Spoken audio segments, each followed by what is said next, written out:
òjijì ẹni tàbí ẹ̀sùn ẹni bàbá ṣòro la máa tẹ̀lé ní mo lè fòye mo lè fò tọ̀hún ló mọ́mọ́ lọ gidi bọ́ síná tọmọ sọ́kò bẹ́ẹ̀ lóde tó fara jọ òró ìyẹn máa lẹ́sàn. ẹ̀sọ́ lẹ́jọ́ fi ń gbàgbọ́n ẹ̀yìn ọkùnrin ṣẹ́gbọ́. àìgbọ́ kìlọ̀ yọ̀ṣẹ́ púpọ̀ ọmọdé ó balẹ̀ wọn lọ́tún lọ sí ó balẹ̀ wọn tẹ́ǹtẹ́ dákun ṣọ́ra ṣe kó má bá gògé aládìbò pẹ́ bóyá ká má rògbẹ̀yọ àwa ọkùnrin. òjijì ẹni tàbí ẹ̀sùn ẹni bàbá ṣòro làmà tẹ̀lé ní mo lè fòye mo lè fò tọ̀hún ló mọ́ lọ gidi bọ́ síná tọmọ sọ́kò bẹ́ẹ̀ lóde tó fara jọ òró ìyẹn máa lẹ́sàn. kò lọ́wọ́ kò lẹ́sẹ̀ nílẹ̀ mọ́ gbèrè tìmọ̀tìmọ̀ òwe ṣẹ̀fẹ̀ gbọ́ ohun abáfẹ́ níṣẹ́ o ọ̀làbìnrin nànà wá bìnrin kò sẹ́ni tó gbọ́n bí ẹni ń ṣọ̀hún o a ò ní bọ́ sọ́wọ́ ẹ̀yin obìnrin pẹ̀rànpẹ̀ràn ọkùnrin máa ń bẹ̀ lọ́dẹ ẹ ò ní bọ́ sọ́wọ́ wọn. àmì òjijì ẹni tàbí ẹ̀sùn ẹni bàbá ṣòfò làmà tẹ̀lé ní mo lè fòye mo lè fò tọ̀hún ló mọ́mọ́ lọ́gbìn ní bọ́ọ̀sì náà tọmọ sọ́kò bẹ́ẹ̀ lóde kó fara jọ. Esther. Ẹ̀gbọ́n Báyọ̀, ṣé wà okay? Kí ló happen? Kí ló ń ṣe ládùúgbò yìí? Ìlú tèmi leléyìí, ẹni ló yẹ kí n máa béèrè pé kí lẹ̀ ń ṣe ń bì. O ṣáà mọ ìyàwó mi tó yí mo ṣègbéyàwó pẹ̀lú lọ́jọ́ sí. Bẹ́ẹ̀ni. Náà bàbá wòlíì tó wà níbí náà ni bàbá ẹ̀. Bàbá wòlíì? Ní bàbá ìyàwó yín? Ilé yìí máa kéré gan o. Nice man dẹ̀ ni wọ́n gan, wọ́n nice gan ni. Wọ́n sọ fún mi pé nǹkan kan wà pé àwọn fẹ́ san ọkọ fún mi pé kí n wá torí bẹ́ẹ̀ mo ṣe wá rí wọn. Lẹ́yẹ ńkọ́? Lẹ́yẹ wà àmọ́ ó ti pẹ́ díẹ̀ tí mo ti rí. Èwo wà ní ẹ wo Ẹ̀gbọ́n Báyọ̀ ọ̀rọ̀ pọ̀ bí ọ̀tá bá ríra lọ́jọ́ mi àmà sọ. ọjọ́ mi bá wò bàbá ìyàwó mi mo fẹ́ lọ rí kò ṣe mo fẹ́ lọ ṣiṣẹ́ ń bẹ̀ mo fẹ́ lọ rí wọn ni mo ráyè láti gbọ́ ọgbọ́n kan tó ṣẹlẹ̀. ok Àbíkẹ́ máa lọ lé màá bẹ ẹ léṣu ti gbọ́ má lọ lé kò síyàn kankan lè má lọ sí ṣọ́ọ̀bù. ṣẹ̀yìn láyé ọkùnrin òjijì ẹni tàbí ẹ̀sùn ẹni bàbá ṣòro la máa tẹ̀lé ní mo lè fòye mo lè fò tọ̀hún ló mọ́mọ́ lọ gidi bọ́ síná tọmọ sọ́kò bẹ́ẹ̀ lóde kó fara. ó fọ́ níṣà so lẹ́yìn lè ṣe gborúkọ báyìí fún ẹ Esther ọ̀dà I know what to do ṣé ló lórí burúkú lòun ni. ẹ wo tẹ bá ti rí ẹ má bàjá o kò jẹ̀bi mi o èmi ni mo fa gbogbo nǹkan tó ṣẹlẹ̀ fún mi. Esther mo mọ̀ pé o máa sọ bẹ́ẹ̀ mo mọ̀ pé o máa sọ bẹ́ẹ̀ ìwọ àwọn ọkọ wà tó ṣókù sí ìwọ tó mọ̀ Esther olórí burúkú ni lẹ́yẹ̀ èmi mọ̀ ṣé mo tó ṣe fèmí ni èmi ti torí ẹ̀ travel mo ti lọ rí bọ̀dá ni mo fẹ́ bá tiẹ̀ jẹ́ ni màá fọwọ́ bá tiẹ̀ jẹ́ màá fògùn bá tiẹ̀ jẹ́ màá fọ́ ọ̀nà mímọ́ màá tó fi bá tiẹ̀ jẹ́ kí n ṣe di lúmi àìmọye àwọn nǹkan tó ṣókù nípa lẹ́yẹ̀ sí wọ̀ táwa mọ̀ mo dẹ̀ ṣetán láti tan ìmọ́lẹ̀ sí gbogbo ẹ̀ pápátá. ẹ wo ẹ ṣàfilẹ̀ tèmi ni pé má bàa fa kankan ẹ má bàa fa wàhálà ẹjọ́. wo kò lè yé wọ èmi ló yé olórí burúkú ni lẹ́yìn torí olórí burúkú èèyàn ni gbogbo ohun tó sọ fún ẹ̀yẹ irọ́ pátápátá yàtọ̀ ló pa fún ẹ̀ look at you wo nǹkan tó sọ ẹ́ dà wo skin ẹ̀ bó ṣe rí wá gbé fine girl Esther ó gbé wá sábúlé báyìí wá dẹni tó ń gbé nírú bí báyìí mi ò rí eléyìí rí kò dẹ̀ gbà kámú náà bẹ́ẹ̀ máa wà gbélé gbọ́ ṣé kò sáà jù bẹ́ẹ̀ lọ. kò jù bẹ́ẹ̀ lọ. máa rí ẹ. ẹ má lọ jà o ẹ má lọ bàjá mi ìfẹ́ wàhálà o. kò lọ́wọ́ kò lẹ́sẹ̀ nílẹ̀ mọ́ gbèrè tìmọ̀tìmọ̀ òwe ṣẹ̀fẹ̀ gbọ́ ohun abáfẹ́ níṣẹ́ o ọ̀làbìnrin nànà wá bìnrin kò sẹ́ni tó gbọ́n bí ẹni ń ṣọ̀hún o a ò ní bọ́ sọ́wọ́. tí o máa sùn lọ́wọ́ ilé yẹn. mo á ṣòro kan fún ẹ. but o ní láti promise me pé o ò ní ever quote me. ẹ trust me na mi ò ní kò tẹ kí ló ń ṣẹlẹ̀ gan-an já mi sí. ṣé wọn pé lórí burúkú nílẹ̀. lẹ́yẹ̀ wò.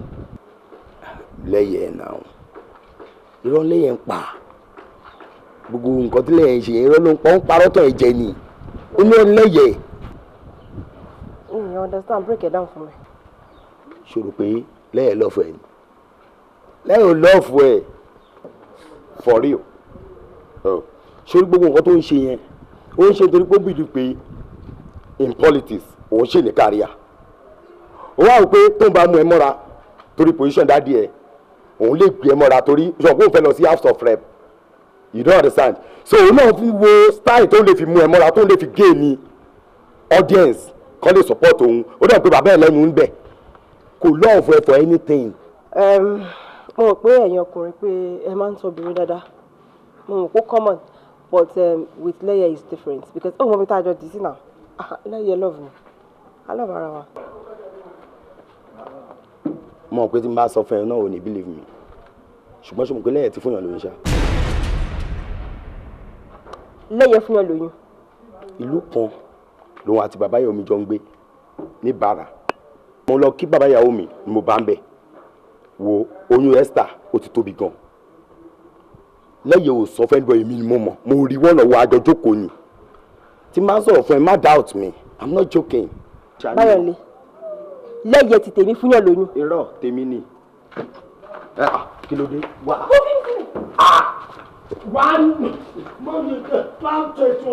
Leye. Yes, baby. Oh, my sugar. Excuse me. Who is your sugar? No, who is your baby? Ṣé ní kò burú gan? Ṣé ní pé ìkà yẹn? Tí o bá rí ẹ, tó bá rí ejò, ó yẹ kọ́kọ́ pa ẹ lọ, kó tó fàbọ̀ sórí ejò. I thought you loved me. Ṣé ìfẹ́ tó ní sí mi, ìfẹ́ kó bá lè rí ìgbà lọ́pọ̀ sí ìròyìn sí mi àbí? Hey, stop that. Kí ni ìtumọ̀ gbogbo yẹn? Ta ló ń sọ nonsense fún ẹ? Babes, má jẹ́ kó tún ẹ o. Ṣé níbi tó bá ti ń dùn tó ń dún àwọn èèyàn máa ń wá bó ṣe máa sọ̀kò síbẹ̀ fún ọmọ bàbẹ̀ jẹ́ ni. Listen, I love you more than you can think. And trust me, inú mi dùn akúkú tí ń prepare fún wedding wa. So kí ló tún kù? I reject it. What? Me. Marry you? If I think I like you, never. Ọ̀dọ̀ kì í fẹ́ mú ẹ. Èmi àti ẹ. Jọ, ṣé mo parọ́ fún ẹ rí ni? Èmi ò ń so nírọ̀, mi ò parọ́ fún ẹ rí. Mi ò parọ́ fún ẹ rí. Mi ò lè ní pa. Who is Esther? O ti a confused báyà bí? Ọmọ tó jẹ́ sábì. Esther tó lóyún fún ẹ tó gbé ní Bàrà tani. Baby, I can explain to you. Explain what? No, why didn't you tell me about her before? Nígbà tí ìgbà ìjọba bẹ̀rẹ̀, mo lọ passport sí project gbogbo. Kí ló ní mo sọ pé ìjọba ìjọba òní kankan tó hide níbẹ̀? No, I'm not. Esther ló toast mi fúnra ẹ̀. Mi ò love Esther. Ìwọ ni mo love and mọ́sọ̀ Esther ò ń ṣe ọmọ tó lè dúró lẹ́gbẹ̀ẹ́ rárá. Ó jìnnà sí ẹ. It's just like 100 to 15. I mean, you're better. Please, gbàgbé Esther, jẹ́ ká drop issue Esther pàtàkì. Love ẹ. Èmi ló love. Yeah. Look at you. Wò kọ́ tó ń sọ lẹ́nu, ó bẹ̀ ń dùn ẹ lẹ́nu. Love ẹ. Ẹ̀dẹ̀ bá débi oyún. My goodness. And you're saying it and you're like proud of it. I was stupid. I agree. I was very stupid. Really stupid, but I did not. No. Ó ti ṣe tiẹ̀ o. Ẹ kí ni wàá ṣe tèmi? Ṣé mo nọ́mbà mi àbí? I'm sure you know my number very well. Ọjọ́ tó bá pe nọ́mbà mi. Ọjọ́ tó bá mú tó bá pe nọ́mbà mi.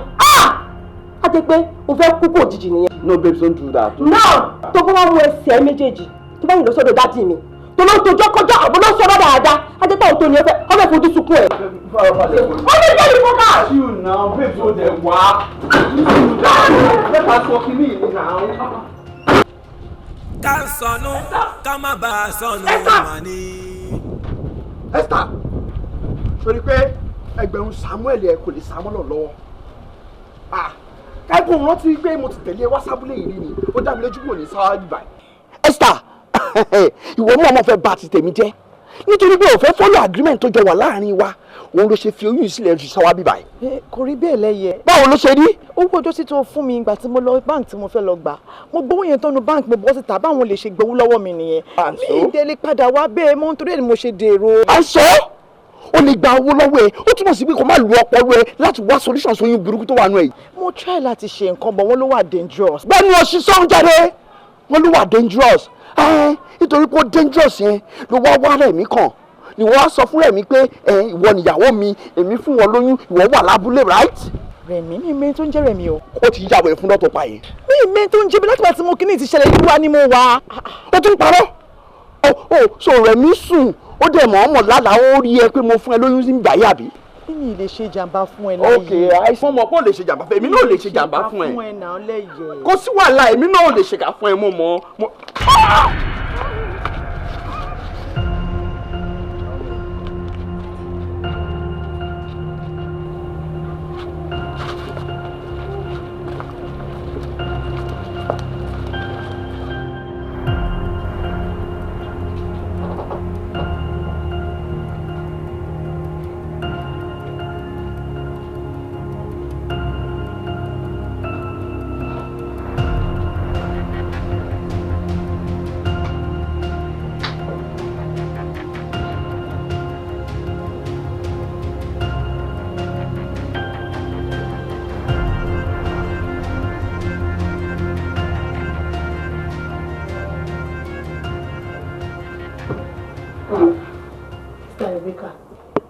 tẹ dájú kò tẹ́yìn kó wá ń darẹ́ rìn. ó kàn rántí ọ̀nkútà pàdé ní kàǹtìn yẹn ni. ọ̀nkútà pàdé ní kàǹtìn wáyé kí ló dé. ó kàn rántí bọ́n ṣe bá wa sọ̀rọ̀ bọ́n ṣe bá wa ṣeré mo ṣe bí late pọ̀ mọ́ wa. bó sista Rebecca báwo ni ẹ̀yin olùdíjítà ṣe máa admire ọkùnrin ó dáná. point of correction mi ò admire ọkùnrin mo kàn rántí ẹ̀ ní àbí kí ló wọ́n nínú pé mo rántí ọkùnrin. nǹkan tó wọ́n ń pọ̀ bẹ́ẹ̀ ó pọ̀ sista ní ìnà kò yẹ kí n máa admire ọkùnrin. ẹ má ní dirty mind o mi ò ní ẹni tí ń ṣe pẹ̀lú ọ̀nkú yẹn mo kàn rántí wọn ni. ó bẹ́tà bẹ́ẹ̀ anyway ẹ kí mo fi ń sílẹ̀ kí a lọ ṣe nǹkan tí ẹ máa rí àyè ṣe.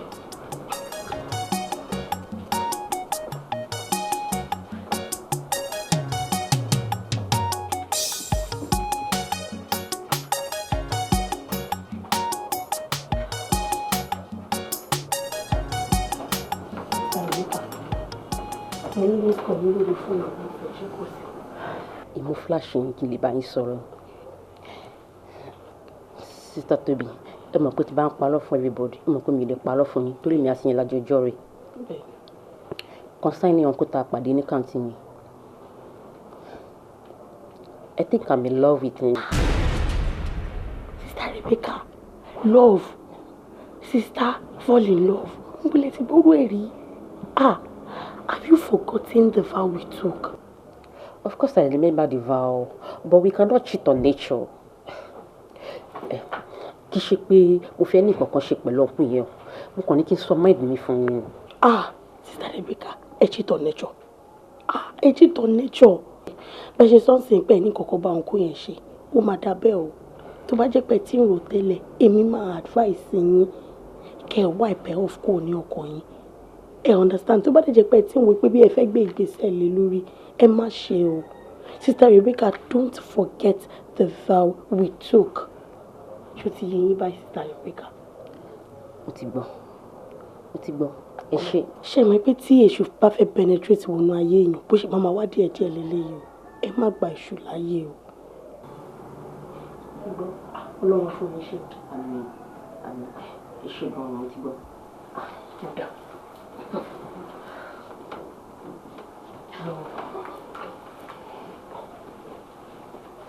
Lọ.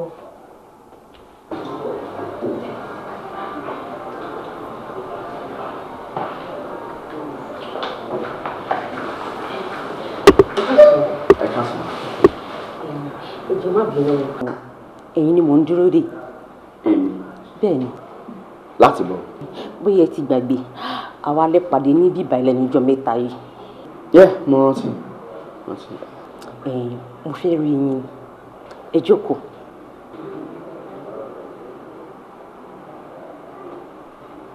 Okay.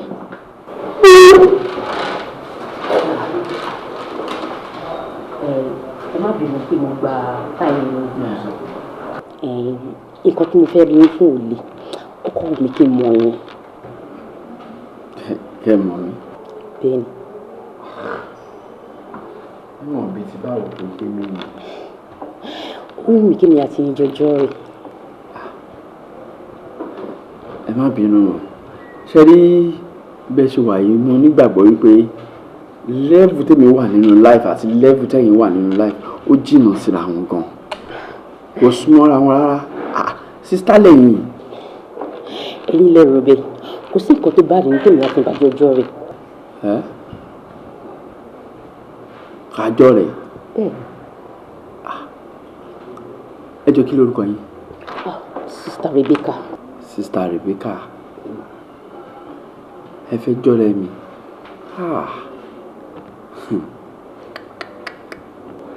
Ṣé mo lè gba nọ́mbà yín? Sister Rebecca. Ẹ fẹ́ jọ́rẹ́ mi. Ok, máa fún yín. Máa fún yín nọ́mbà. Ibi tí Sister Rebecca máa ń rí lọ ó ní kò yé mi o. Tó bá ti fi lè rọwọ́ ṣe tó bá ti bọ́ta kó lẹ́nu géètì ìbáyìí ọ máa lọ wọn ò ní fẹ́ dé mọ́. Ó ga kò yé mi náà gan sef. And the funniest part of it tó bá dé wọn ò lè sọ bí pàtó kan táwọn lọ. Ṣé màá ti rí tí mother spirit ti rán wọn ṣẹ́ ni wọ́n ti lò di 2 hours wọn ò lè ti dé. Tipẹ́. Ó ga o mi lè wáyàn o mi lè máa wáyàn kiri o. Ẹ káàbọ̀. Ṣé kìí ṣe pé mother superior ti bẹ̀rẹ̀ ni? Ó Sister Rebecca ìbọ̀lẹ̀ lọ látẹ̀ nǹkan. Ṣùgbọ́n nípa ní kẹrà kan ní junction ilé lórí 2 hours. Wọ́n ṣe bẹ́ẹ̀ náà. Sister Joy junction lẹ́fẹ̀ẹ́nu pè báyẹn. Anyway ẹ mọ̀ pé ó máa ń kún ibi tán rán mi lọ tí mi bá dẹ̀ farabalẹ̀ mi ní rí nǹkan tán rán mi bọ̀rọ̀. Ṣé ẹni tí wàá tèkì táìmù yìí báyìí tí rí nǹkan tó rán yín? Kò tí rí. Olúwa ṣe ọ. Ẹ o ìgbè tí mo fi dúró sí yẹn gan-an mo tún fi ń pẹ́ sí ni. Ẹ jẹ́ kí mi wọlé lọ kí n lọ jíṣẹ́ fún mother superior. Ẹ jẹ̀bi ẹ bá má dùn mọ́ wọ́n ti lọ látàárọ̀ ó lágbára. Àwọn ìfẹ́ ìjìnlẹ̀ láyé mi ìfẹ́ ìjìnlẹ̀ ìgbà kan rèé ìjọwọ́ra kúrì rádaràdà ìfẹ́ tó lè kún fún ni o kí ló fà tó fi dàbà yóò máa ga o.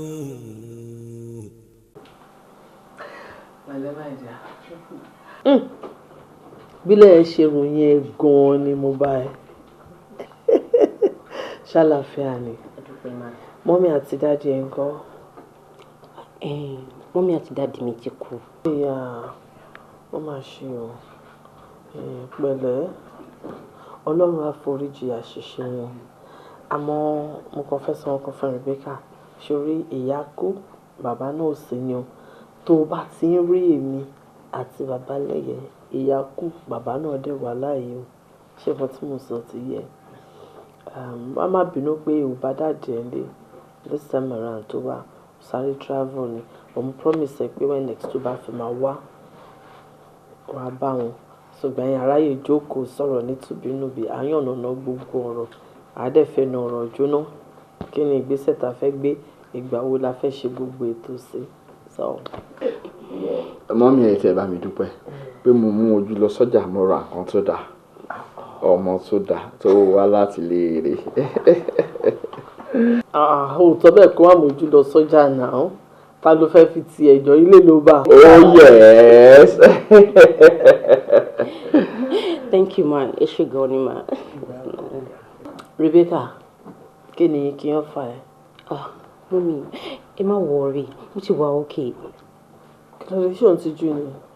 Mo ti jù tí n bá fẹ́ jẹ ní ti máa sọ fún yín kò ná mi ní nǹkan kan láti wọ kitchen lọ kí n lọ prepare fúnra mi ẹ má worry.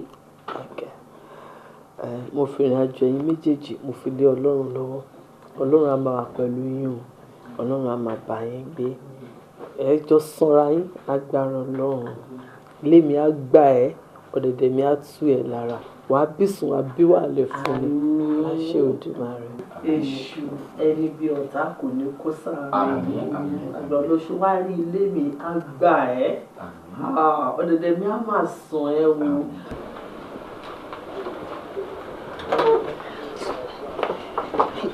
Bọ̀rẹ́ nǹkan tó ṣe yẹn risky gan. Ìjọ́ mélòó lẹ bẹ̀rẹ̀ rí friendship yìí gan bí i 3 months. Ó tún máa sọ fún kó lọ́ọ̀bù ẹ̀ gan. Pàdé mi bọ́lọ́run ṣe ṣògo fún mi nìyẹn o. Ọlọ́run sórí ó ní ká kọ́kọ́ bẹ̀rẹ̀ lórí friendship bá ṣe bẹ̀rẹ̀ nìyẹn. Mo ń wò pé kí n bá sista ṣọ̀rẹ́. Irú ọ̀rẹ́ wo mo fẹ́ máa bá sista ṣe? Ọmọ yìí má máa fà mí wọ Jésù. Ìgboro lèmi. Bá ṣe bẹ̀rẹ̀ nìyẹn.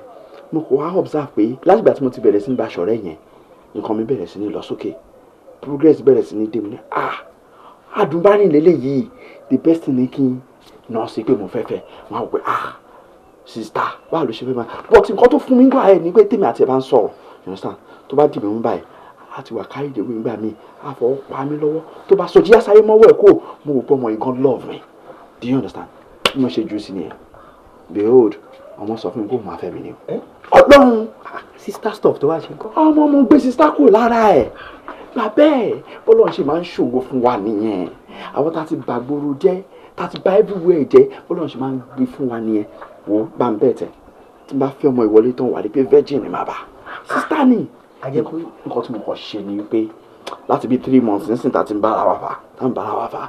Mi ẹ̀ bá fi nà rí pé bóyá kọ́rẹ́ kàṣíkọ́ lẹ́yìn pé kakọ̀ hug apeg ọmọ àwọn èmi náà ń play bí innocent boy mo ń bá lọ bó ṣe ń lọ kọ́ máa pé èmi gan ẹkùn tí bá ti ẹ̀rú tí nǹkan tó lórí burúkú Regina yẹn ṣe fún mi ọmọ yẹn ó ti gbàgbé ni chief méjì mo ká mọ́dọ̀ ẹ̀ àfàìmọ̀ kọ́mọ yẹn má ti fún mi láìsàn màá lọ yọ ṣe test ni o kí má lọ kórí tí tèmi bá ọmọ sista o àbí Rebecca ọmọ dáadáa ni understand ó kọ̀ yẹ pé re tó bẹ̀rẹ̀ orúkọ yẹn Rebecca Regina lórí burúkú lọmọ Regina yẹn. Bọ̀ ká má parọ́ onílọ̀k. Àmọ́ ni o. Oye ti bà mí jẹ́ tó. O tó rí gbọ̀ngàn ló pè mí náà. O ti kúrò gbogbo náà. O ti di. Jọ́ gbàgbà. Bó ṣe wà ní ẹ̀fà dì mí, mo ní lọ. Ọmọ yẹn, mo mọ̀ kọ́ lọ́ọ̀ nífẹ̀ẹ́ mi yàtọ̀.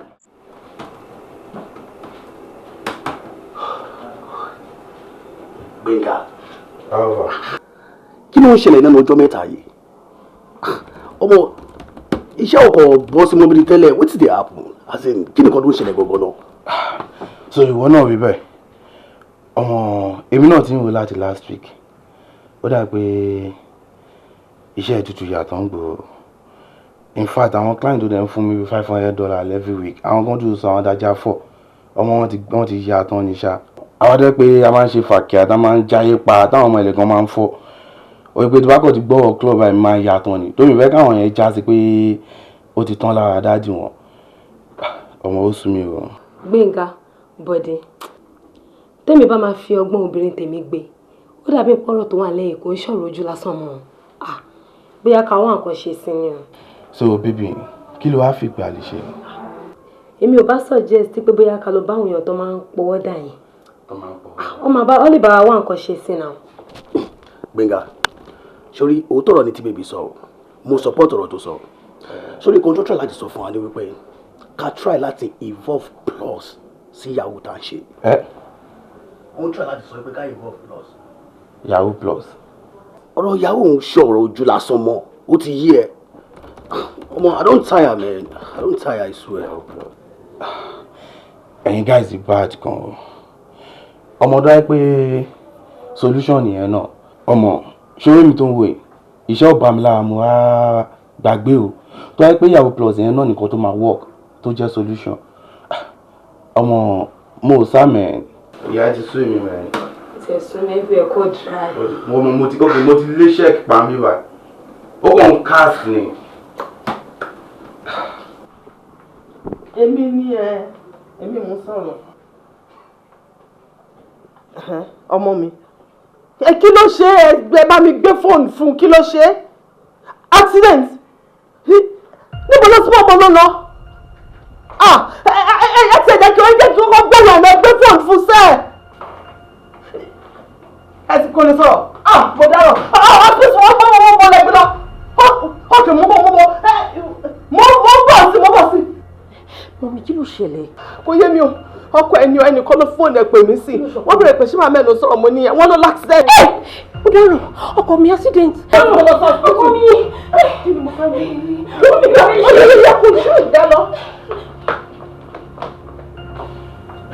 ẹ̀yin guys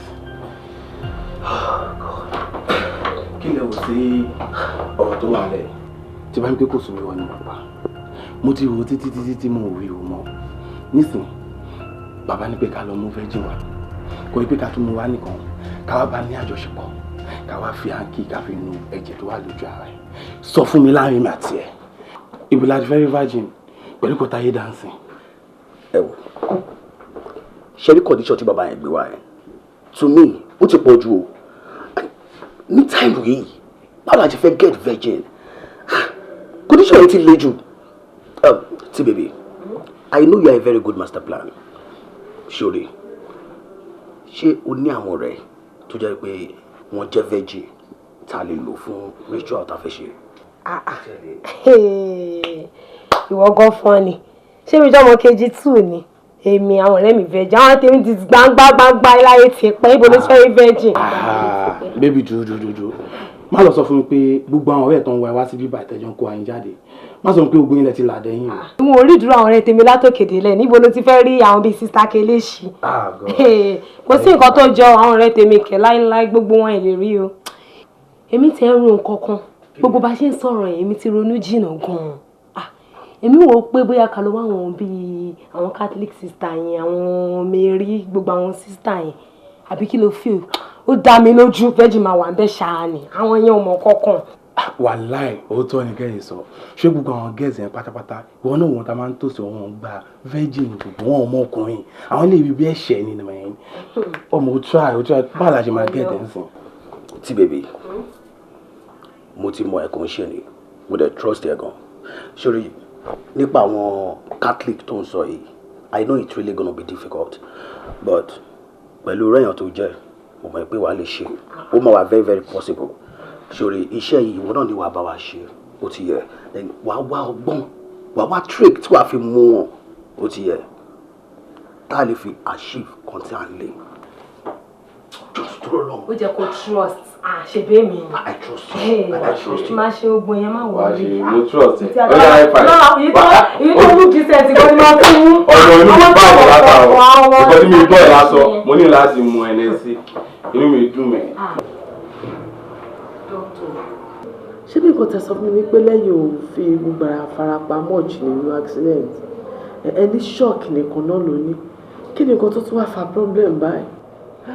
Mọ́mí lóòótọ́ ni pé ọmọ yóò farapa shock lásán ló ní bá ṣe sọ ṣùgbọ́n ọ̀ǹgbà tá a bẹ̀rẹ̀ sí ń rí àwọn symptoms kan òun ló jẹ́ ká carry out àwọn test kan ní orí ọmọ yín and ọ̀ǹgbà tá a dẹ̀ ṣe test yẹn mà a discover pé ìkan nínú kidney ọmọ yín ó ti damage completely and the other one tí kò bá tún rely lé lórí kò really lágbára dáadáa so like right now we have to act very very fast to get it replaced. Kí ló damage doctor kí ló damage kí ló weak. Kidney. Doctor ẹ ṣàánú mi ẹ má gbé ẹ wá. ẹ wò mọ́ mi ẹ ní sùúrù ni doctor at this junction láìvò lẹ́yìn gangan ló wà important owó kì í ṣe problem rárá donor ẹ jẹ́ láàyè iṣẹ́ yìí now get donor I will just pay them and stuff like that. Sherry, donor kò ń ṣe nǹkan tí èèyàn kan lè sáré get bẹ́yẹn àti get ẹni tó lè donate kidney fún yàn iṣẹ́ ńlá ni mọ́mí náà yẹ kẹ́ mọ̀. ẹ wo doctor ẹ wo ṣe ni kẹ́ bá làgbèjì náà èmi nìyí ọ̀rẹ́ ẹ nìyí kòríkòsùjọ ni wọ́n èyíkéyìí tó bá ti fi tì náà méjèèjì ẹ wá kó wa lọ test wa kéde èèyàn kan ní ẹ ń tó ṣàṣùkúrò ní pé kẹ́ bá mi save ọmọ mi ẹ ṣàánú mi. bí mọ́mí ṣe sọ yẹn ẹ jẹ́ kí test mọ́mí wò kí mọ́mí kẹ́ test wọn. wo fẹ́ ṣe kò sí problem. no kì í ṣe pé mi ò lè ṣe but mo kàn wá pé mọ́mí yìí tún wà in better position mọ́ ní blood relations ẹ mọ irú àwọn stuff. No problem mo understand ẹ wo èmi ni mo bí nǹkan doctor ó yẹ ìjọ torí Ọlọ́run. ok kò sí wàhálà tẹ bá ti ready. èmi ò bá ní bóyá kí n donate kan lára kidney mi fún tó bá lè match. dókítà rẹ má dá lóhùn ẹ wo ọmọ ọlọ́mọ ni o kí ni nǹkan tí mo fẹ́ sọ fáwọn ẹbí ẹ wo ẹ má jò pé jò ẹ wá lọ. ṣé ọkọ mi ní lẹ́yẹ nǹkan tó bá ti bá lẹ́yẹ ó ti bí mi náà nìyẹn ẹ jẹ́ kí n donate fún un. no mọ́mí tó bá ti jẹ́ pé willingly ni wọ́n ní ẹ lè donate kásá ti save ọmọ yín gangan ló wà much important. mo fẹ́ donate fún lẹ́yìn. ẹ wò mọ́mì dókítà ẹ jẹ́ ká ṣe nǹkan tó sọ ẹ tó yẹ ti fílẹ̀ ẹ jẹ́ kí iṣẹ́ bẹ̀rẹ̀ straight. o ṣe ẹgbẹ́ kan o ṣe ojú mi tí ẹ mi ṣe. So àmà nígbà tí lọ sí. àmàlò fáyọ̀ bí o bá ṣọpẹ́. Honestly mi ò tiẹ̀ mọ bí tí n bá ti bẹ̀rẹ̀ báyìí. But all the same Rebecca ẹnu wa ò gbọ́ pé bẹ́ẹ̀ lè tẹ wa ò gbà yìí èyí tí mo mọ̀ ni wípé Ọlọ́run àbọ̀ á bá mi dúpẹ́ fún ẹ á tún bá mi dúpẹ́ fún ẹ ju bí mo ṣe rò lọ mo wá ń ṣe ìlérí fún ẹ báyìí pé kó rí fún mi bí èrò ọkàn mi sí ẹ èmi ò mọ̀ pé onínúure aláàánú tún yìí kù lórílẹ̀‐èdè alààyè báyìí tí ò bá wá sí tìyẹ́ ń kọ́ kí n fẹ́ ṣe ọmọ kan ṣoṣo tàbí ó dẹ̀ donate kidney fún àbí mò ń lálàá ní ọwọ́. Oh my God. ó ṣe ojú èmi tí ẹ Rebecca. ó beat me hands down honestly ó ṣe ojú èmi tí ẹ àdá fún ẹ ní rí dààmú lórí ìwọ náà tó bá jẹ́ pé o ti bẹ̀rù wọ ọmọ bíbí ni mi bá sọ pé torí pé wọn náà ti lè experience òun ló ṣe mọ̀ wípé bí ọmọ ṣe ń rí lára ìyá ó ṣe o Rebecca ó ṣe gan-an mo dúpẹ́ lọ́wọ́ ẹ ó ṣe o ṣe my dad thank you so much. lẹ́ǹkan sí mo wá ń fi dá ẹ lójú o kì í ṣe ìyàwó ọmọ mi látẹ̀ni lọ ìwọ náà ti di ọmọ mi o ti di ara wa o ti di family wa nínú ilé yìí bí òun ṣe jẹ́ àkọ́bí mo fi wọ́n ṣe second born ó túmọ̀ sí pé whatever tó bá ní ìdàbí tó rò má hesitate láti béèrè àbí ṣe mo right mo wà lójú ọ̀nà máa béèrè lọ́wọ́ wa rírẹ̀ bí ọmọ bíbí inú wa ó ti gbọ́ my dear ó ti gbọ́ Ọlọ́run á dúpẹ́ fún ẹ ṣá mo dúpẹ́ gan o mo dúpẹ́. Thank you so much. bẹ́ẹ̀ ni dáàdi máa dáwọ́ yín padà fún yín mú mọ̀ pé owó tẹ̀yìn náà fi ń ṣe business ni bó ṣe business tí mò ń sọ yìí honestly gbogbo nǹkan tí mo ní pátápátá ni mo ti kó sórí ẹ̀ kò dẹ̀ tí ì sí difference kankan rárá.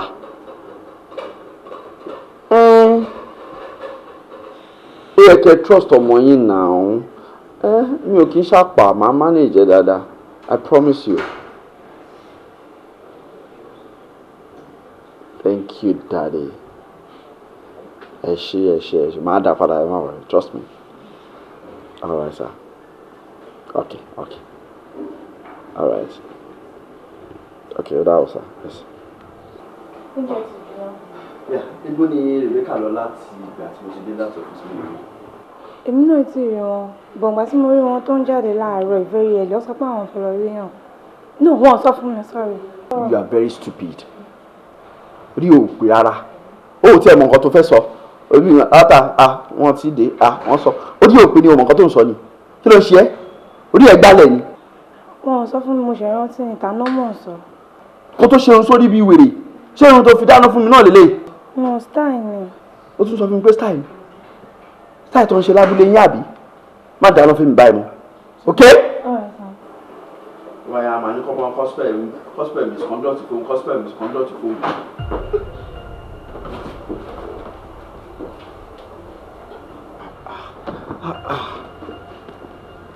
Rebecca, ó tún ti mu ọtí.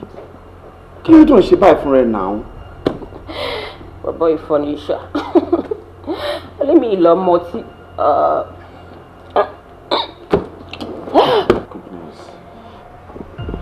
Ọtí tó mú yìí ò dáa fún ẹ náà, kò dáa fún health ẹ. Má bọ̀, ọmọ náà. Ọkọ mi. Mi ò understand nǹkan tó ṣe ń ṣe báyìí o. Ó help mi pẹ̀lú bó ṣe ń ṣe yìí o. Mi ò láì gbogbo bó ṣe mu tí káàkiri yìí náà. Ọkùnrin kan gbọ́dọ̀ máa mu tí bó ṣe ń mu yìí. Ṣé starch wà nínú fíìgì yẹn tí mo lè mu? Trọ́fì ló kún bẹ́ẹ̀. Má bọ̀ jàre. Má bọ̀, I don't understand you. ẹ wo ìfẹ́ ìjìnlẹ̀ láyé mi ìfẹ́ ìjìnlẹ̀ ìgbà kan rèé. sísá tóbi ẹ wò ẹ ṣáà bá a mánéjì ọ̀dọ̀ wa yìí ṣẹ́gbọ́n àìgbọ́n mi ní pẹ́ẹ́dì. èmi rà ṣàdúrà pé mi ti fún wa òkè. ṣé wàá fà á. èmi jẹ́ tí bẹ́ẹ̀bẹ̀.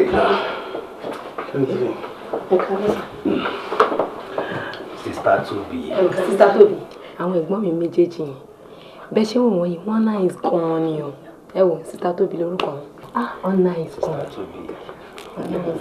orí mi ìyàwó pẹ̀lú ẹ fi fèrè pẹ̀lú àwọn ẹ̀gbọ́n mi ṣẹ́gbọ́n mi bọ́ mi fẹ́ mú kan tà. ẹ jù ó lè mẹ́rì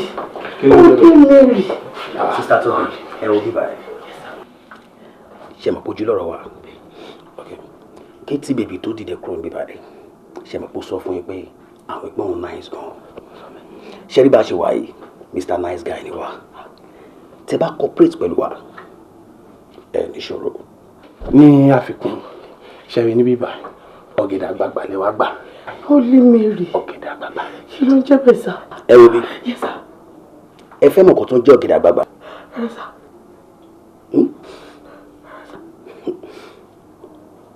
ẹ bọ́ ṣọ yìí. ẹ má jẹ́ ń bọ́ ẹ̀jọ̀ sá ẹ̀jọ̀ sí ẹ má jẹ́. ó ti bẹ̀rù wọ́n dà wá nígbà.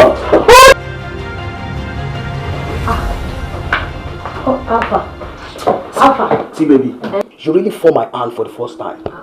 kí ló ṣẹlẹ̀. ọmọ wa wo bíbá ṣórí ó ní Mary àbí whatever tó bá pe ilé eléyìí ṣe virgin o ò ní bílí pé gbogbo bá yín sọ̀rọ̀ gan lẹ́kan pé kó wá a máa fún ní ọ̀gẹ̀dẹ̀ ọmọ ilé ìwé ẹ̀yìn sí nínú mẹ́rin ṣé gbàtà máa débẹ̀ ibẹ̀ ti bàjẹ́ ọmọ èmi tó yẹ pé Afusa máa ń pa pé banana mi pé ó heavy gan ẹnìkan ó gbé mu níbẹ̀ ọmọ mi ní pawọ́ fún ẹ kò tún dé sálẹ̀ àìlọ́dẹ. ṣòro kò ń ṣe virgin lóòótọ́ o torí pé ó ti gbà mí lẹ́gbọ̀n lèmi náà fi ṣe. ẹ̀gbọ́n sísá tóbi ẹ̀ ṣe virgin. ṣe rí ẹbí mi kọ bó ṣe ń sọ lẹ́ẹ̀kan yẹn pé kò kanlẹ̀ kò nílé kanlẹ̀ iye ọmọ tó ti gbàgbẹ́ bọ́tà ń ṣe ẹranko kò ń ṣe méjì a kì í kọ́ ọmọ fọlọ́mọ wọ́n ti tóbi 7 ọdún mẹ́rin ti lọ ó sì kú 3 ń bẹ̀ ẹbí mi kọ ẹ wo ó ní mẹ́rin mi ti náà gbòòrò ṣe rí ó ní mẹ́rin gba gbogbo ẹ̀ lọ́wọ́ mi kò rí tàtúgbẹ̀ yín náà ṣáàrí ẹ jọ torí Ọlọ́run ẹ ti wá máa ṣe mi báyìí o ẹ má ta ṣe mi síta ẹ pa mí sílẹ̀ ẹ má pa mí síta ẹ jọ nítorí Ọlọ́run. méjì a jẹ pé ọjà ti tán ń gbà ẹ pátápátá. sori gbẹ̀ngà àtìgbà tí bèbí ti wọlé mi fẹ́ yánu ni mo tún bẹ́ẹ̀ kò ṣe fẹ́ jẹ ìwọ gbọ̀ngàn sori mi rí máa wà bọ́sítì. èmi náà sọ bẹ́ẹ̀ mo sọ bẹ́ẹ̀ bọ̀ wọ́n kéde ìwákùwà la máa ń wá nǹkan tó bá sọnù ọlákòótá wa ló yẹ kí n lọ síbẹ̀ ọmọ. ó ga ọ èmi mímọ́ ni. ọkọ̀ jẹ́ wá ń yá ni ṣá. èmi mímọ́ ni ojú náà. so o ti ná gbàrà o ti ná bòrò ó wá fi àdàgbà ètò ó wá fi wọ̀ sílé orí mèrè sórí ìwọ̀ gbogbo lẹ́wọ̀n pẹ̀lú bàbá ẹlẹ́ṣẹ̀ ayé àti ọ̀run ni ẹ ayé ìwọ̀ gbogbo ẹ̀dẹ̀ ti bàjẹ́ ṣá. ẹbí mi kọ́ kọ́ọ̀tù ìfọ́nù kọ́ gbogbo ìṣọ́ ìta ìfọ́nù ẹjọ́ ẹbí ìgbàgbé ìkọ̀kọ̀ máa lè wọ́n lè fi ìṣọ́ rẹ̀ tí wọ́n ti lè darí ó ní ìmọ̀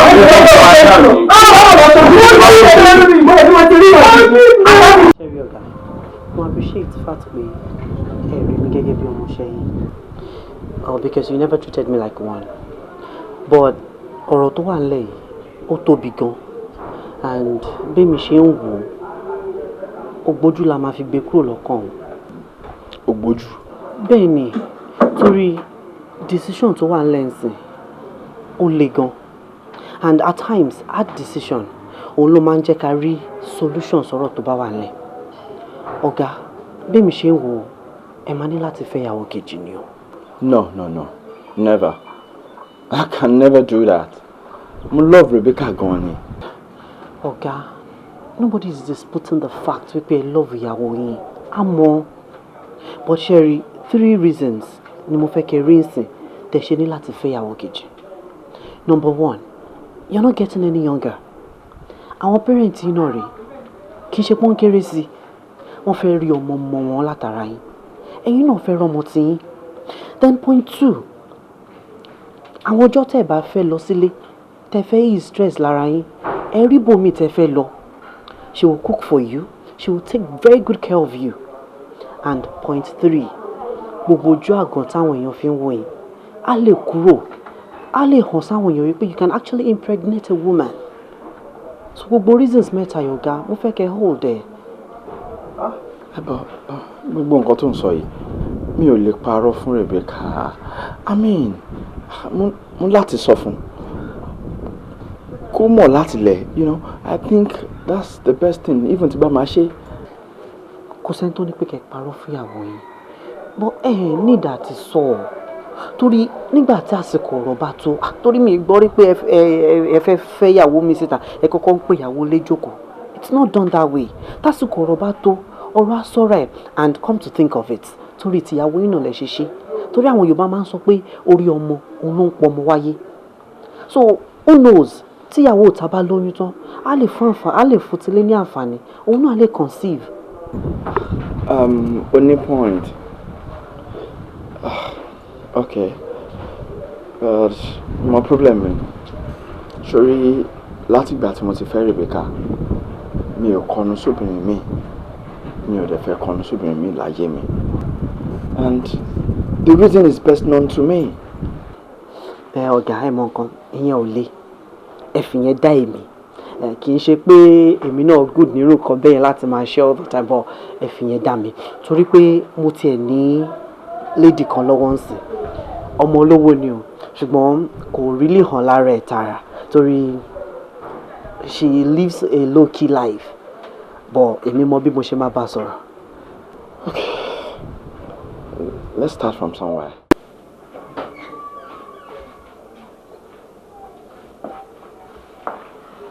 It's okay. Ọkọ mi. Kí ló tún ṣe ẹ́? Daddy ti kú, kò dé sí nǹkan tí anybody lè ṣe sí. Ṣorí yẹn, baby, tó bá jẹ́ wípé omi ojú ó lè jí òkú dìde ni. Ó yẹ kí daddy ti jí. Má ronú mọ́jọ, baby yẹn, it's okay, It's okay, darling. Sure. It's okay. So how is my baby doing? Sean cake.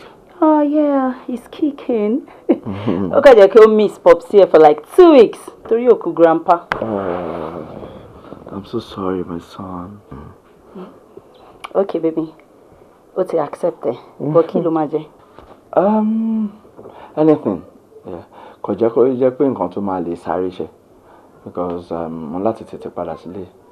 Kí ìyá yìí máa máa wò pé bó ni mo lọ látàárọ̀, you know. It's okay now. Ó yẹ kó understand. Understand what? Lẹ́yẹ̀. Understand what? Lẹ́yẹ̀ báwo ló ṣe ń ṣe mí báyìí now? Ṣé mi kì í ṣe ìyàwó ẹ ni? O kò fẹ́ mi síbí báyìí. Tó bá jẹ́ wípé o really love me truly, I know you won't leave me here. O kàn bí ebi ẹni wípé ọmọ nìkan ló need. O need me. You don't want me in your life.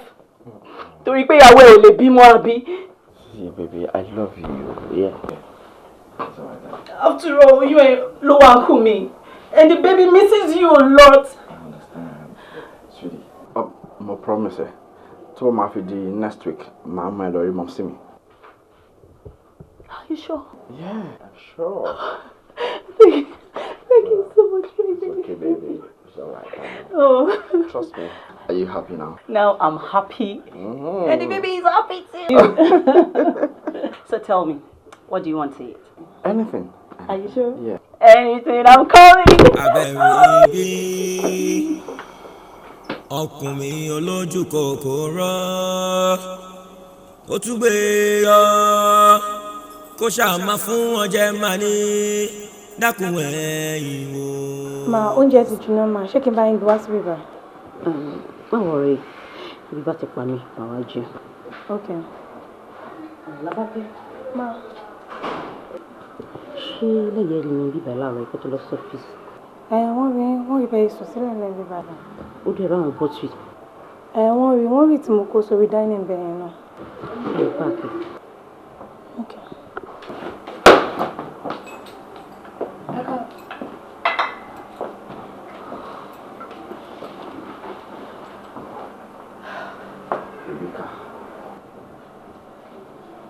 Agreement mi àti ọkọ ni gbogbo eléyìí náà. Kí ló tó ń ṣe báyìí fún mi?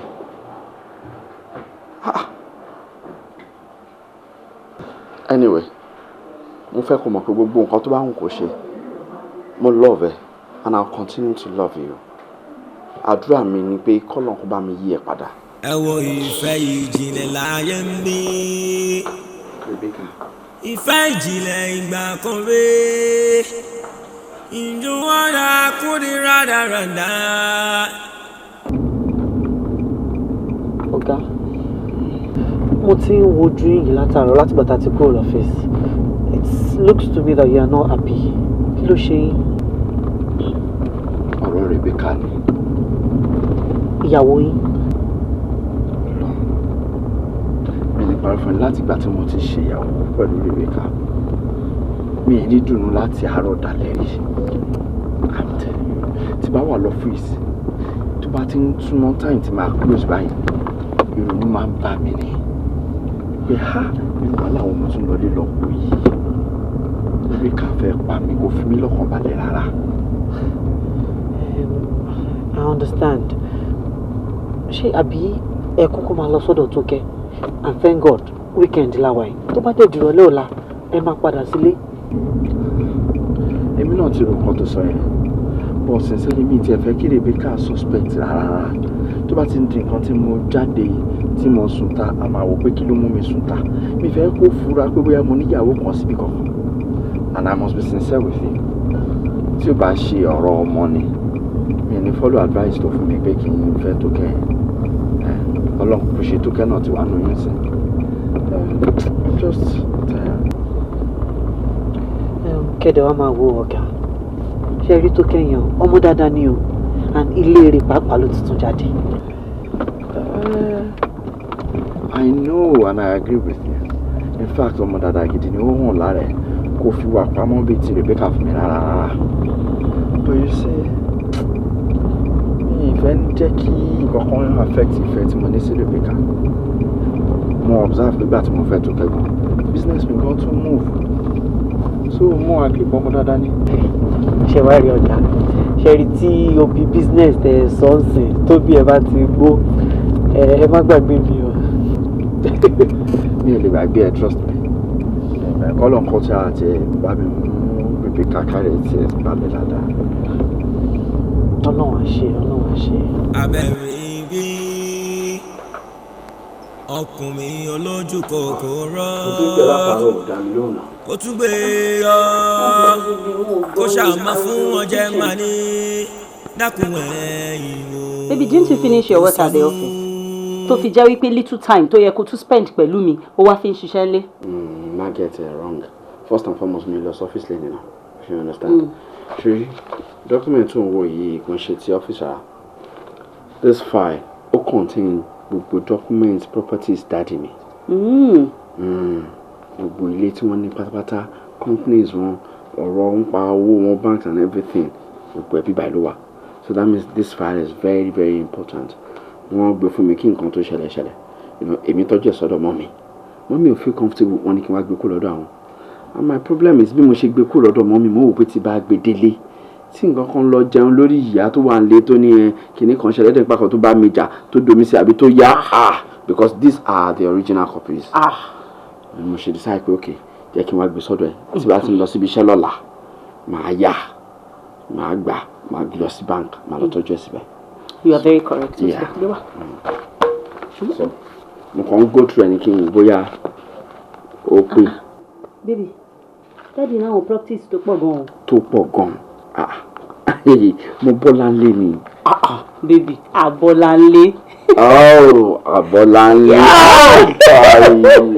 Obìnrin. Sorry, darling, jẹ́ tètè máa lọ. All right. Just keep it for now. I'll see you tomorrow. I will. Take care, darling. Okay. Take care, darling. All right, love. Yeah.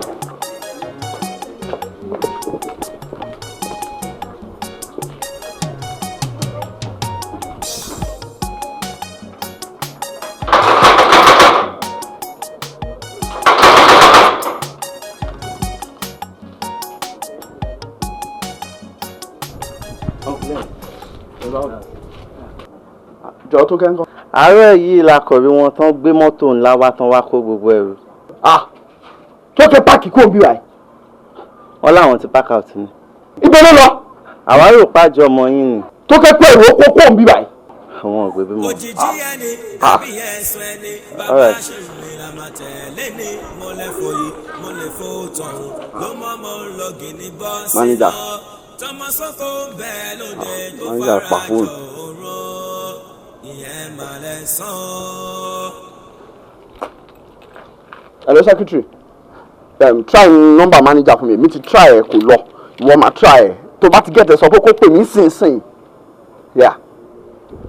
òjijì ẹni tàbí ẹ̀sùn ẹni bàbá ṣe ìrìnà máa tẹ̀lé ní mo lè fòyí mo lè fò tọ̀hún ló mọ́ mo lọ́gì ní bọ́ọ̀sì náà tọmọ sọ́kò bẹ́ẹ̀ lóde tó fara jọ òró ìyẹn máa lẹ sàn.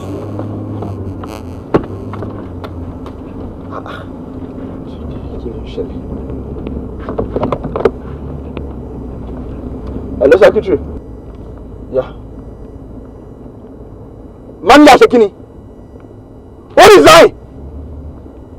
Ó resign.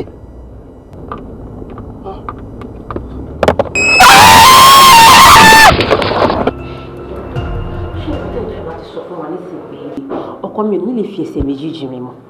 Madam, ọkọ yín ṣì lè rìn but chance yẹ ó slim gan. Doctor, ẹ jọ̀ọ́, kí ni reason tí chances àti rìn fúnlẹ̀ ẹ̀ ṣe máa slim? Kí ni nǹkan náà tẹ́ fẹ́ tí ẹ rí? Ṣówó ni àbí kí ni? Ẹ ṣàánú mi ẹ jọ̀ọ́, ẹ ṣàánú abiyamọ. Ẹ̀yin náà ṣàníyí gbawó ní ti bàbá ẹ̀ ṣẹ̀ṣẹ̀ ṣẹlẹ̀ náà.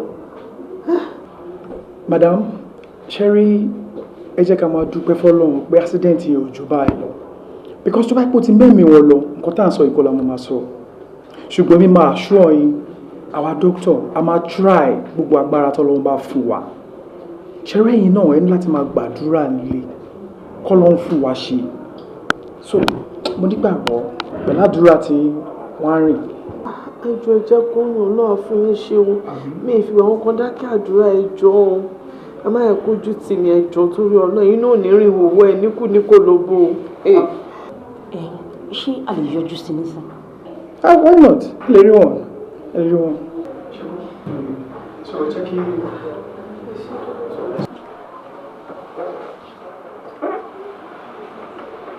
Kí ló bá mi sọ?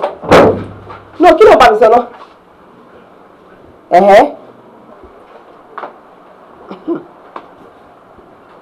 Mo gbogbo ọ̀rọ̀ tó bá mi sọ kò sí yé mi. Kí ló ṣe? Kí ló ti ṣe? A ní kí ló ṣe? Lẹ́yìn yẹn ńkọ́? No, lẹ́yìn yẹn ńkọ́? Ṣọ́ọ̀tì gé lápá ni? Ṣé òkú tètè sẹ̀ ni? Àbó ti yá wèrè? Torí ọmọ kan tó ti ṣe tó wá pariwo tó báyìí. Àbí kí ló ń lá mẹ́sìn ní lórí gan-an? Wọ́n jẹ́ kí n sọ fún ẹ, ṣorí nǹkan sílẹ̀ yẹn rí yẹn, kékeré sì ni o. Kékeré sì ni. Késekése lẹ́sìn rí. Kàsàkàsà gọ́mbọ̀ lẹ́yìn ẹ̀ tí mú anything. Wọ́n máa ń sọ orí burúkú òṣì.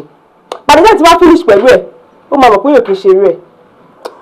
Wọ́n guy, ọ̀gádé jápò lórí fún mi. Jọjọ kọ́kọ́ sí wọn lórí fún mi. Àbẹ̀lẹ̀ ìsinmi ni. Lórí burúkú òṣì.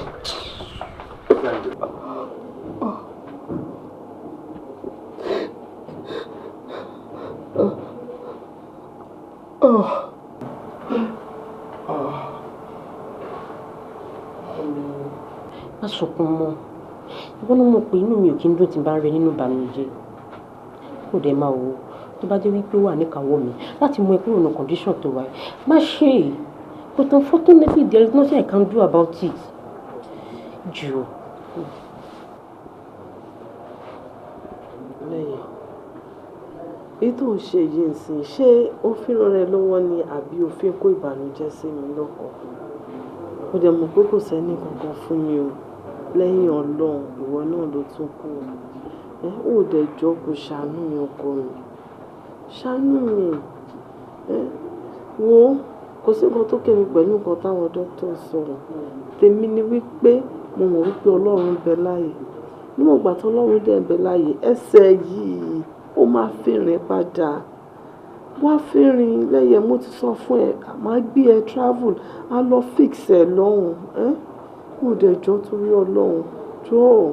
Mommy, this leg is gone. Láíláí, lẹ́yìn láéláé ẹsẹ̀ yìí ó máa fi rìn, ó máa fi ẹsẹ̀ yìí rìn, ó máa fẹsẹ̀ rìn. Ìgbàgbọ́ ni mo fẹ́ kó jẹ́ ká ní o, ìgbàgbọ́ mo fẹ́ kó jẹ́ á ní o. Ẹ jọ̀ọ́ torí Ọlọ́run. Mommy's leg is gone. No, don't say that.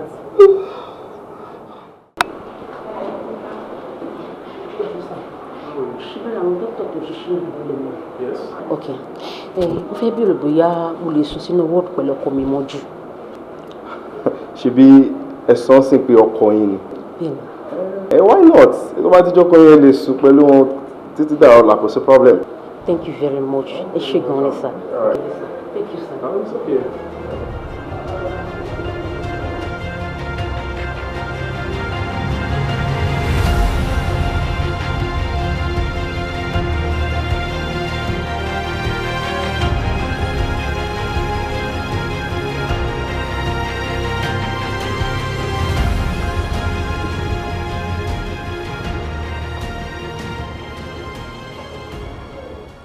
Àtìgbà tí accident ti ṣẹlẹ̀ ẹnìkan send letter sí ó lóun tó kẹ́.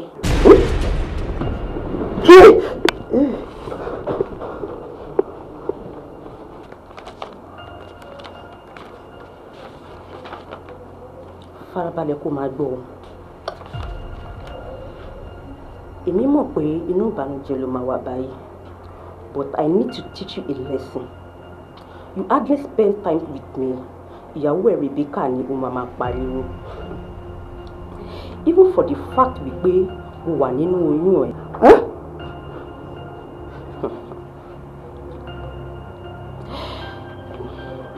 Because I fear the future, that is why I dupe you. Because I don't know how the future will look like. Torí Ọlọ́run, Rebecca mo fọlọ́wọ́ bá bẹ̀ jọ, please forgive me. Mo bẹ̀ tó di Ọlọ́run ni mi ò lọ́ọ̀ ọmọ yẹn rárá. Lẹ́yìn ṣòro olórí burúkú ni. Mo gbà. Bẹ́ẹ̀ni olórí burúkú ni. Ìwọ ò lọ́ọ̀bù obìnrin ó dẹ̀ lóyún fún ẹ. Káti wàá pààyàn tì. Ṣé bí wọ́n sọ fún èmi wípé wọ́n introduce sáwọn guys kan tẹ́jọ́ ṣe business pọ̀ ni? Àṣeyàwó olórí burúkú tó fún lóyún òun ló ń gba ẹ lẹ́yìn ó ń gba ẹ lẹ́yìn. Lẹ́yìn you really disappoint me. Ó jẹ́ kí n regret wípé mo fi life mi sílẹ̀ láti save ẹ. Jọ torí Ọlọ́run má rí bẹ́ẹ̀ jọ torí èmi náà kọ́ máníjà mi. Àti ní ògo ẹni tá à ń tí rí lọ́pọ̀lọ́ lórí. So ṣé tí máníjà bá ní pé kò tọwọ́ bọ̀ náà ìwọ náà tọwọ́ bọ̀? Ó ti ẹ̀ dàbẹ́. Ṣé máníjà yẹn ti wá tí ẹ̀ bàbá ẹ̀ ìwọ gbọ́dọ̀ ti wá tí ra ìjì sí kókò.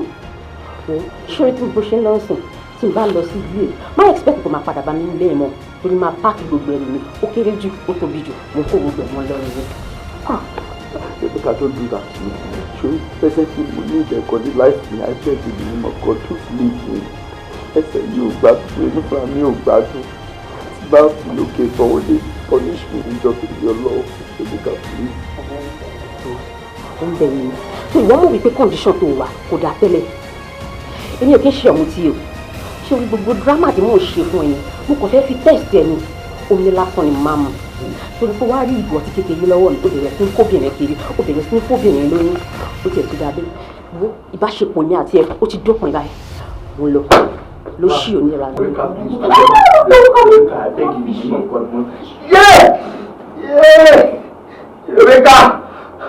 Rebecca!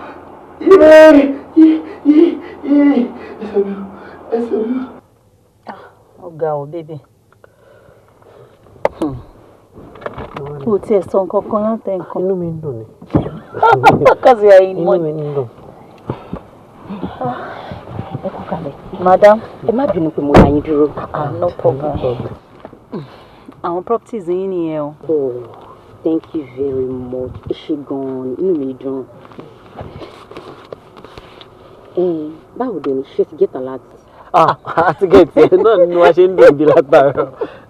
Nǹkan kan tí ò kàn dùn mímí inú tààrà ní gbogbo ọ̀rọ̀ tó wà nílẹ̀ òun ni oyún ìyàwó mi tí tọ́gà tún kó ṣe mọ́ bó ti jẹ́ pé ó ń dùn mọ́ ìyàwó mi náà. Ọkọ mi, why are you talking like this? After all, àwa ṣáà ti make ẹ̀ ń tiwa. Ẹni tó fẹ́ ṣe orí burúkú yẹn náà ló ti ń ṣe yẹn. Ṣé bóun ló ń bà lé oyún olóyún? Àbí ṣé situation tó wà yẹn ṣé èèyàn máa ṣe irú nǹkan tó ń ṣe yẹn kò ní jìyà ẹ̀ ni? má máa sọ̀rọ̀ bẹ́ẹ̀ yẹn. Madam, mo fẹ́ béèrè question kan lọ́wọ́ yín. Kí ni reason tẹ́ fi háyà èmi àti ọkọ mi láti ṣe irú nǹkan tí a ṣe fún ọkọ yín yẹn? Kí ló fà á tẹ́ fi ní ká ṣe nǹkan bẹ́ẹ̀ yẹn fún wa? Ìyàwó mi, ṣé bíbí ti ṣàlàyé gbogbo ọ̀rọ̀ yìí fún ẹ tẹ́lẹ̀? Ó bá jẹ́ kí n gbọ́ lẹ́nu wọn, ṣé báwọn ló ń lọ̀rọ̀? Okay, madam, ẹ ṣàlàyé fún. Question gidi lè béèrè lọ́wọ́ mi, èmi náà dé farabalẹ̀ ṣàlàyé fún yín. Ṣẹ̀rí láyé tẹ̀rí yẹn, èèyàn burúkú ni. In fact, apààyàn ni. Láyé ló pa sísítà mi. Sísítà mi! Sísítà mi! Yé! Sísítà mi! Sísítà mi! Sísítà mi! Mo dáná!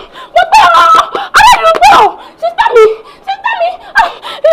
Tani mo fẹ́ pè é? Sísítà mi!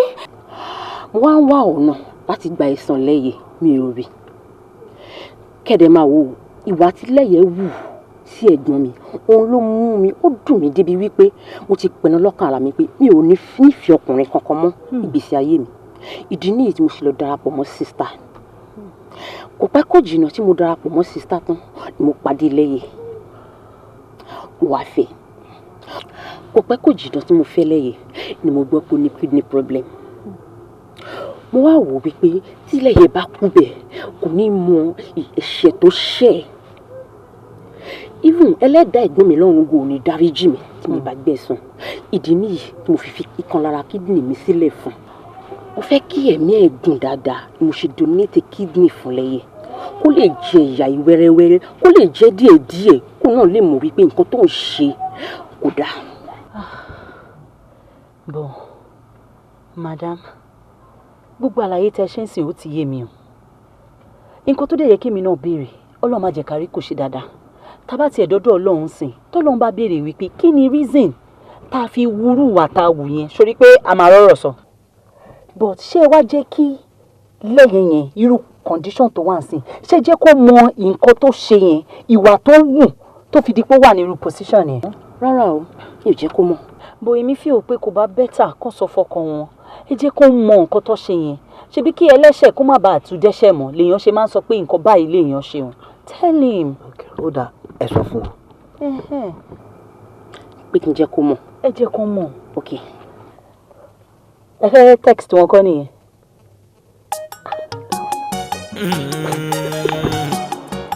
Ṣẹ̀yìn láyé ọkùnrin òjijì ẹni tàbí ẹ̀sùn ẹni bàbá ṣòro la máa tẹ̀lé ní mọ́lẹ́fọ̀ yìí mọ́lẹ́fọ̀ tọ̀hún ló mọ́mọ́ lọ gidi bọ́ sínú tọmọ sọ́kò bẹ́ẹ̀ lóde tó fara jọ òró ìyẹn máa lẹ́sàn. ẹ̀sọ́ lẹ́jọ́ fi ń gbàgbọ́n ẹ̀yìn ọkùnrin ṣẹ́gbọ́. àìgbọ́ kìlọ̀ yọ̀ṣẹ́ púpọ̀ ọmọdé. ó balẹ̀ wọn lọ́tún lọ sí ó balẹ̀ wọn tẹ́ntẹ́. dákun ṣọ́ra ṣe kó má bá gògé aládé ẹ̀ bọ́ ká má rògbè lọ.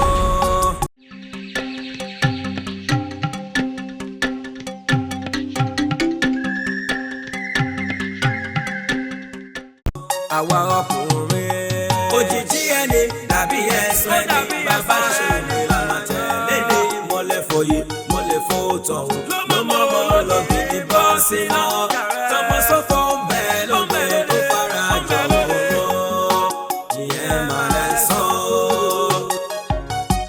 kò lọ́wọ́ kò lẹ́sẹ̀ nílẹ̀ mọ́ gbèrè tìmọ̀tìmọ̀ òwe ṣẹ̀fẹ̀ gbọ́ ohun abáfẹ́ níṣẹ́ o. ọ̀làbìnrin nànà wá bìnrin kò sẹ́ni tó gbọ́n bí ẹni ń ṣọ̀hún o. a ò ní bọ́ sọ́wọ́ ẹ̀yin obìnrin pẹ̀rànpẹ̀ràn ọkùnrin máa ń bẹ̀ lọ́dẹ ẹ ò ní bọ́ sọ́wọ́ wọn. àmì òjijì ẹni tàbí ẹ̀sùn ẹni bàbá ṣòfò làmà tẹ̀lé ní mọ́lẹ́fọ̀ yìí mọ́lẹ́fọ̀ tọ̀hún ló mọ́mọ́ lọ́gbìn ní bọ́ọ̀sì náà tọmọ sọ́kò bẹ́ẹ̀ lóde tó fara jọ̀wọ́ ìyẹn máa lẹ́sàn. ká sọnù ká má bàa sọnù mà ní gbogbo ìgbésẹ̀ tẹ́ dá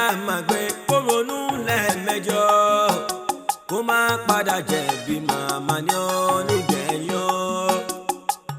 Torí pé ohun ẹlẹ́gẹ́ lóbìnrin ká gbé wọn gẹ́gẹ́ bí ẹyin ni kó má bàa fọ́mọ́ ni lọ́wọ́. Ọkàn obìnrin fẹ́lẹ́fẹ́lẹ́ ni àwa ọkùnrin ká má bàa yàn wọ́n jẹ ni kódà mà ní jẹ́ ọ́. Òjijì ẹni dàbí ẹ̀sùn ẹni bàbá ṣe fún ìlànà tẹ̀lé ni mo lè fò ikú mo lè fò tọ̀ ló mọ̀ mọ́ lọ́gìnì bọ́ sínú tọmọ sọ́kọ́.